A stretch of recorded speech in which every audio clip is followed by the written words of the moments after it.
بسم اللہ الرحمن الرحیم۔ نظم نمبر 5 کسان، شاعر کا نام جوش ملی آبادی۔ شعر نمبر 3 پڑھیں گے۔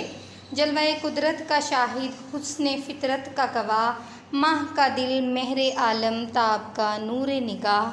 ہر لغت دیکھ لیتے ہیں۔ جلوہ قدرت اللہ کے نظارے، شاہد گواہ حسن فطرت قدرت کی خوبصورتی، ماہ کا دل چاند کی نورانی روشنی کا مرکز، مہر سورج عالم تاب زمانے کو روشن کرنے والا۔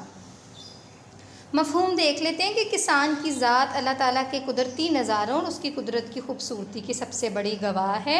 چاند کی نورانی روشنی کا مرکز اور زمانے کو روشن کرنے والا سورج بھی کسان کی آنکھوں کا نور ہے۔ تشریح کر لیتے ہیں کہ تشریح طلب شعر کے پہلے مصرعے میں شاعر کہتے ہیں کہ ہم جس طرف بھی نگاہ اٹھائیں ہمیں اللہ تعالیٰ کی قدرت کے بے شمار جلوے نظر آتے ہیں۔ ان سب مناظر فطرت یعنی قدرت کے نظاروں میں اور قدرتی نظاروں کا سب سے بڑا گواہ خود کسان ہے، جو صبح کاذب یعنی علل صبح کو صبح صادق میں بدلتے ہوئے دیکھتا ہے۔ وہ اللہ کے ان شاہکار مناظر کا گواہ بن جاتا ہے جن سے اللہ تعالیٰ اس کائنات کو خوبصورتی عطا کرتا ہے۔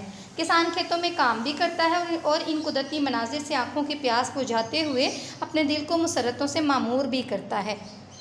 وہ ابھرتے ہوئے سورج کو دیکھ کر پکار اٹھتا ہے۔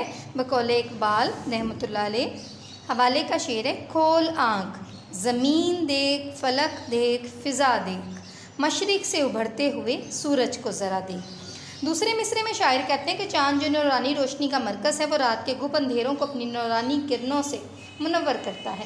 کسان کی آنکھوں میں پائی جانے والی امیدوں کو چمک عطا کرتا ہے۔ ایسے ہی سورج ہے جو پورے عالم کو اجالا کرتا ہے اور پوری دنیا کو ہر طرح کی روشنی سے بے نیاز کرتا ہے۔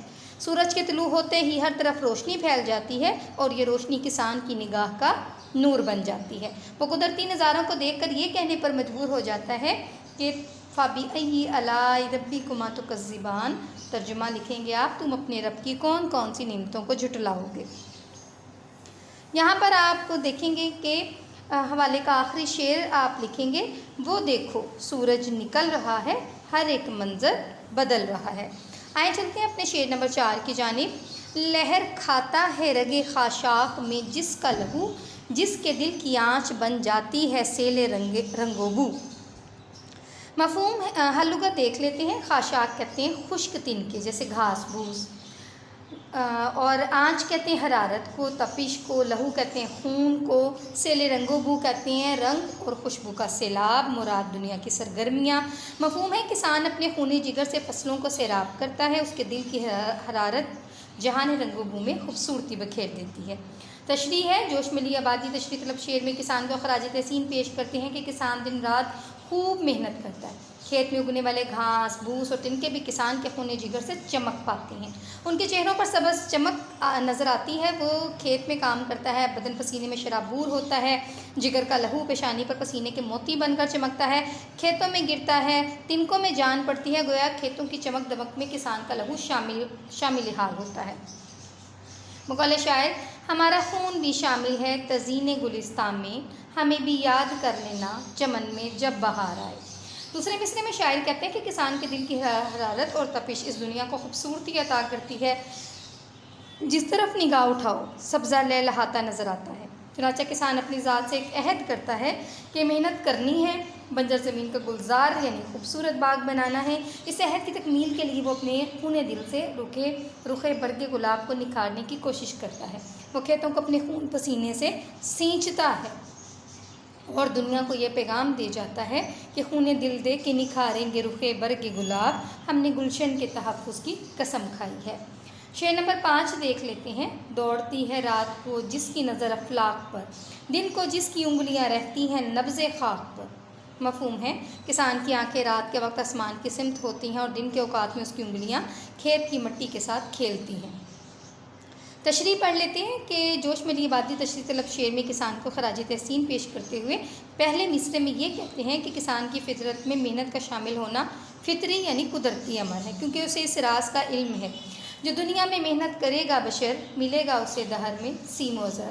یعنی جو دنیا میں محنت انسان کرے گا اسے ہی زمانے میں خوب دولت اور طاقت ملے گی۔ وہ ہر روز خوب محنت کرتا ہے، کھیتوں کو سیراب کرتا ہے، زمین میں گوڈی یعنی اس کو نرم کرتا ہے، رات کو امید بھری نظروں سے آسمان کو تکتا ہے، رات کے اندھیروں میں سے خدا سے سورج کی روشنیوں کا طلبگار ہوتا ہے، پھر میٹھی نیند سو جاتا ہے، دنیا کو یہ پیغام دے کر جاتا ہے کہ وہ دیکھو سورج نکل رہا ہے، ہر ایک منظر بدل رہا ہے۔